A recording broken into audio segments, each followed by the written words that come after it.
मी ठाकरेंच्या शिवसेनेचा बारामती पोटनिवडणुकीत सुनेत्रा पवारांना पाठिंबा देण्यासंदर्भात निर्णय झालाय अशी सूत्रांची माहिती आहे। ठाकरेंच्या शिवसेनेकडून बारामती विधानसभा पोटनिवडणुकीसाठी सुनेत्रा पवारांच्या उद्धव ठाकरे यांना आलेल्या फोननंतर ठाकरेंच्या शिवसेनेनं हा निर्णय घेतलाय असं देखील समजतंय। काँग्रेस पक्ष बारामती विधानसभा पोटनिवडणुकीमध्ये जर उमेदवार देत असेल तर ठाकरेंच्या शिवसेनेकडनं काँग्रेस पक्षाच्या उमेदवाराला पाठिंबा न देता सुनेत्रा पवारांना पाठिंबा दिला जाणार आहे अशी देखील सूत्रांची माहिती आहे।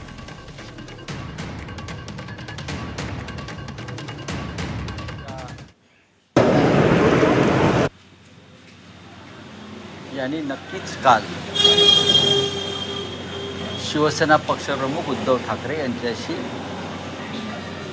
दूरध्वनीवरती चर्चा केली। अर्थात बारामती पोटनिवडणुकीविषयी ती चर्चा केलेली आहे।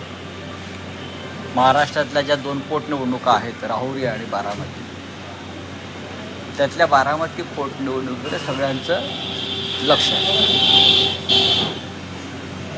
आणि पक्षप्रमुखांशी त्यांनी त्या संदर्भात चर्चा केली आणि ती चर्चा काय झाली किंवा त्या संदर्भात काय निर्णय आहे